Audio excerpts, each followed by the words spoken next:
Հարգելի գործընկերներ, օրենքի հետ կապված ամեն ինչ ասվեց, բայց վերջին քննարկումները օրենքի հետ առնչություն չունեին, գնացին քաղաքական շահարկումներ։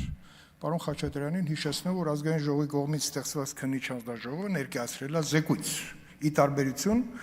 այն զեկույցի, որ դուք երբեք չներկայացրեցիք, որ ղեկավարում էր Արծվիկ Մինասյանը։ Զեկույցը գտնվում առաջի բաժնում, եւ ինչքան գիտեմ, ձեր խմբակցությունից կարդացել է միայն Գեղամ Մանուկյանը։ Դուք չեք կարդացել։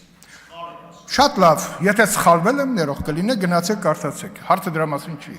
Զեկույցի հետ կապված, եթե կարդացած լինեիք, մի խանգարեք ինձ։ Եթե զեկույցը կարդացած լինեք, Վագ Ալեքսանյանի հիմնավորումները, որ այդպես ամբողջական կարար ներկայացներ, կապված Սերյան Օհանյանի տղայի դրվագի հետ կապված, դուք այնտեղ կնկատեիք ուսումնասիրությունը եւ այդ մասին որևէ շահարկման առարկա չեք դարձնի։ Այդ մեկ։ Երկրորդը, հարավային ուղղության նաև կնկատեիք պատասխանատու նախկին դաշնակցական Տիրան Խաչատրյանի վրա եղել, որը էլի պատահաբար վիրավորվեց, եւ մենք հարավում ունեցանք անհաջողություններ։ Տիրան Խաչատրյանը վերականգնեց իր դաշնակցական լինելը, եւ դուք փակ դաշնակցական ֆորմատով կարող եք հարցեր տալ։ Այդ ո՞նց եղավ։ Դա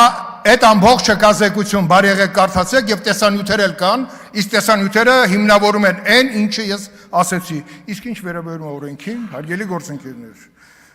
պետք է չմտահոգվել, այս զեկույցը անպայման մի օր իր բաց մասը կհրապարակվի, եւ այսի շահարկումները Հայաստան Դաշինքի խմբակցության եւ նրա ղեկավարի կողմից այլևս կդառնան անօգուտ։ Օրենքը անհրաժեշտ է, Տիկին Գրիգորյանն, օրենքը պետք է մենք կողմ քվեարկենք, որը մեզ հնարավորություն կտա ավելի լայն ֆորմատով պատկերացնել, թե ինչ էլ արհավիրքների առաջ կարող է մեր երկիրը կանգնել, որի դիմակայման համար հենց տվյալ կառույցը, որը ստեղծվել է մեր կողմից, նրա հնարավորությունները պետք է օր առաջ ավելի մեծացնել։ Շնորհակալություն։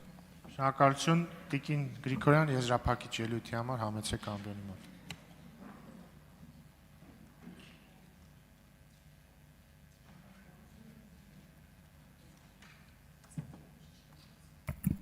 Հարգելի փոխնախագահ, հարգելի պատգամավորներ,